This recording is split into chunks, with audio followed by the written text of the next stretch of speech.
Olúwa pẹ̀lú wòlíì rẹ̀, ó yẹ kó mọ̀ kí ló bá wáyé. Bàbá gbọ̀nyà mi nù ní Jésù rán sí ọ. Gbogbo ẹni tó wọnú ayé tó fẹ́ gbáyé ṣe rere, tó yẹ kó yẹ ìràwọ̀ bá wáyé wọn ó yẹ o. Ọ̀pọ̀ ológo ló ń tàràkà látàrí òye tí òye wọn ní sà.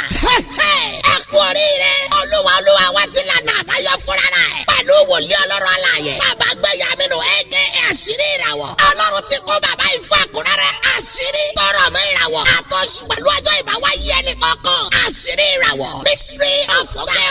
Gbogbo ọmọ tá a bí láti 21 March gbogbo tó lọ fi dé 19 April ìràwọ̀ iná ni wọ́n tá à ń pè wọ́n ní Aries. Gbogbo ọmọ tá a bí láti 20 April títí lọ fi dé 20 May ìràwọ̀ erùpẹ̀ ni wọ́n tá à ń pè ní Taurus. Gbogbo ọmọ tá a bí láti 21 May títí lọ fi dé 20 June ìràwọ̀ afẹ́fẹ́ ni wọ́n tá à ń pè ní Gemini. Gbogbo ọmọ tá a bí láti 21 June títí lọ fi dé 22 July ìràwọ̀ omi ni wọ́n tá à ń pè ní Cancer. Bí ẹnìyẹn sà, ìtọ́wò làmọ́dé dùn ọbẹ̀. Kóòtù lọ́kọ̀tà ló yẹ kó fẹ́. Irú ìràwọ̀ wo ló lè fẹ́ra wọn? Ìdáhùn sáwọn ó yára máa fọ́lọ̀ ẹ̀. Lórí Facebook, Instagram, tàbí kó subscribe ní YouTube. Àṣírí ìràwọ̀ Mystery of Stars ní kẹ́ sẹ́ẹ̀tì fún. Tàbí kẹ́ máa pẹ̀ 08054353629. Ẹ lè sẹ́ndì date of birth. Oṣù àtọ́jọ́ tẹ́ ẹ wáyé sórí WhatsApp nọ́mbà yẹn. Ọ̀fẹ́ ni wọ́n máa sẹ́ndì fídíò àṣírí ìràwọ̀ tí ẹ sí ọ.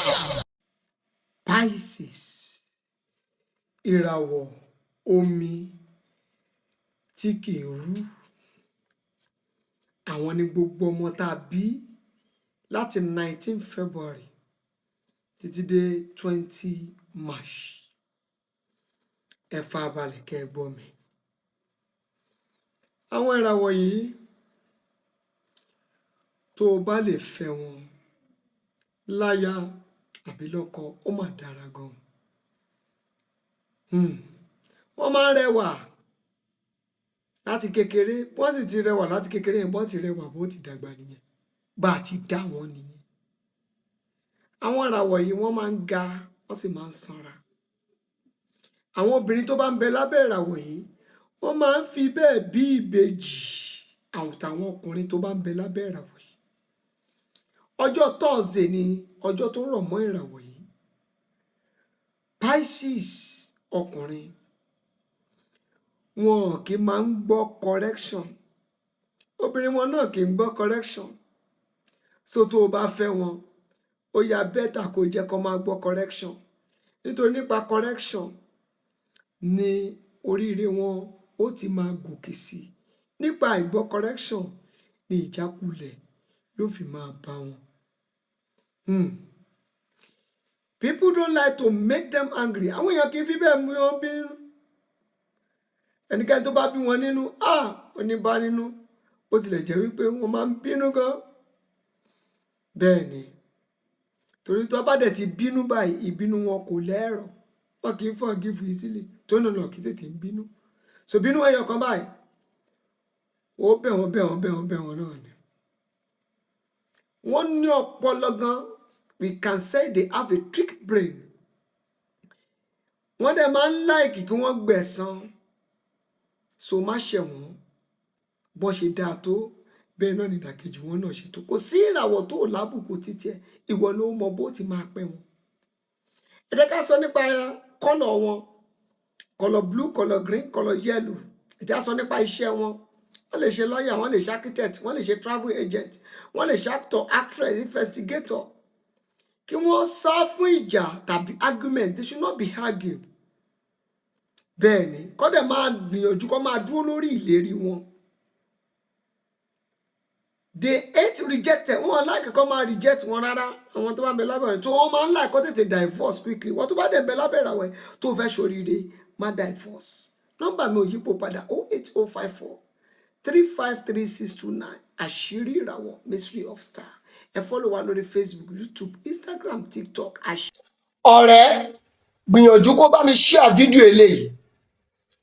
Tó o bá tiẹ̀ ti share fídíò wa rí, gbìyànjú kó share fídíò eléyìí. Mo kí yín káàbọ̀ sí abala àṣírí ìràwọ̀. Ohun tá à ń gbé yẹ̀wò ni àwọn ìbáṣepọ̀ àti àwọn ohun tí a nílò láti mọ̀ nínú ìràwọ̀ kankan láti lè mọ bá ṣe máa lo ilé ayé wa láti lè jẹ́ ká máa sinmi tá máa pariwo eléyìí ogun oṣó ni eléyìí ogun àjẹ́ ni wọn ò fẹ́ gbélé ọkọ ni wọn ò fẹ́ níyàwó ni. Wò ó, ohun tó nílò láti mọ̀ gangan ni eléyìí. Bó o bá ti mọ̀, ìṣòro rẹ ti dínkù, ìṣòro rẹ ó ṣe kí ni, ó ti dínkù. Ohun tá a fẹ́ gbéyẹ̀wò ni pé ṣé ìràwọ̀ omi àti ìràwọ̀ iná ṣé wọ́n lè gbé pọ̀? Bí wọ́n bá sì gbé pọ̀, kí ni ewu tó wà níbẹ̀? Ẹlẹ́ẹ̀kejì tá a fẹ́ gbéyẹ̀wò náà níbí báyìí ni ṣé ìràwọ̀ erùpẹ̀ àti ìràwọ̀ iná ṣé wọ́n lè gbé pọ̀? Bí wọ́n bá sì gbé pọ̀, ewu wo ló wà níbẹ̀? Gbogbo wa pátápátá la ti gbọ́ nínú àwọn ẹ́písòdì mi tí mo wí pé bí ìràwọ̀ omi àti ìràwọ̀ iná tí wọ́n bá gbé pọ̀, omi ni ó padà pa. Ìyẹn túmọ̀ sí pé bó àkúáyà nǹkan ó lè padà sọ ẹni tó jẹ́ ìràwọ̀ iná yẹn kó sọ́dẹ tó ní kankan mọ́. Bí ìràwọ̀ erùpẹ̀ náà bó bá sì dúró ti ìràwọ̀ iyẹ̀pẹ̀ àbí ìràwọ̀ erùpẹ̀ àti iná tó bá jọ gbé papọ̀, bí ìràwọ̀ iná ò bá ṣọ́ra, erùpẹ̀ náà ni ó padà pa. Ẹ jẹ́ á gbéyẹ̀wò ní abala yìí. Ẹ wò ó, ṣe rí wípé àwọn omi yìí ó wà níbi iná yìí. Ṣe pé ńgbà tó rù kọjá iná kò pa iná. Ẹ jẹ́ ká máa wò ó. Ohun tí wọ́n fi máa ń pa iná òun ni ìbínú òdòdì. Ẹ wò ó báyìí, ẹ máa wò ó bọ̀, ẹ máa wò ó bọ̀. Ẹ máa rí wípé tó bá ti dé ibi tí iná yẹn wà báyìí, ńṣe ni yóò pa. Bí inú rẹ̀ ṣe ń rú sókè, bí inú rẹ̀ ṣe ń rú sókè, ẹ wò bẹ́ẹ̀ yẹn. Ẹ jẹ́ ká wo ti iyẹ̀pẹ̀ náà. The same thing is happening. Nígbà tí ìbínú yẹn ò bá ti kọjá, tí ìbínú yẹn ò bá ti kọjá, iná ò lè kú. Bí ìbínú yẹn ò bá ti kọjá, iná ò lè kú. Ṣùgbọ́n ẹ jẹ́ ká gbìyànjú kí omi yẹn kó lọ kọjá, ẹ wo tó fẹ́ ṣẹlẹ̀. A ní àṣírí lélẹ́yìí. Ẹ fọ́lò wa, nọ́mbà mi ò yípo padà 08054353629. Sórí báyìí, sórí pé omi yẹn pa iná yẹn. Ẹ jẹ́ ká wo ti iyẹ̀pẹ̀ náà. Sórí báyìí, tẹ́ bá padà wò ó, ẹ rí torí pé ó fi ìbínú, ó ru ìbínú rẹ̀ sókè. Ṣé rí tó bá yá, iná yóò máa ṣe yóò pa iná yẹn. Ohun tí a sọ nípa rẹ̀ ni wípé bí ìràwọ̀ omi àti ìràwọ̀ erùpẹ̀ àti ìràwọ̀ omi àti iná àti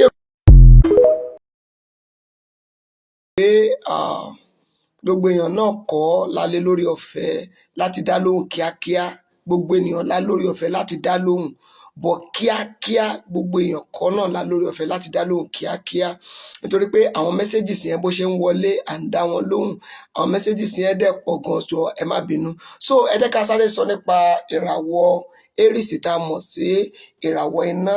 Gbogbo ẹ̀yin ọmọ tá a bí láti 21 March títí tó lọ fi dé 19 April, ìràwọ̀ iná lẹ̀ ń lò.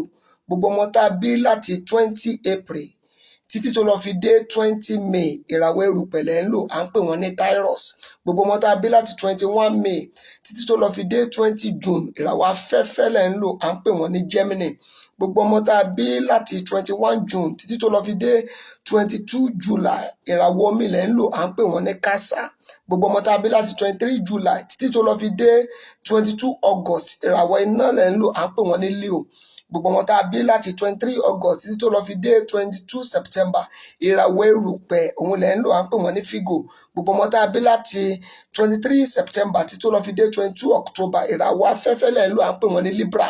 Gbogbo ọmọ tá a bí láti 23 October títí tó lọ fi dé 21 November, ìràwọ̀ omi lẹ̀ ń lò. À ń pè wọ́n ní Scorpion. Gbogbo ọmọ tá a bí láti 22 November títí tó lọ fi dé 21 December, ìràwọ̀ iná lẹ̀ ń lò. À ń pè wọ́n ní Sagittarius. Gbogbo ọmọ tá a bí láti 22 December títí tó lọ fi dé 19 January, ìràwọ̀ erùpẹ̀ lẹ̀ ń lò. À ń pè wọ́n ní Capricorn. Gbogbo ọmọ tá a bí láti 20 January títí tó lọ fi dé 18 February, ìràwọ̀ afẹ́fẹ́ lẹ̀ ń lò. À ń pè wọ́n ní Aquarius. Gbogbo ọmọ tá a bí láti 19 February títí tó lọ fi dé 20 March, ìràwọ̀ omi lẹ̀ ń lò. À ń pè wọ́n ní Pisces.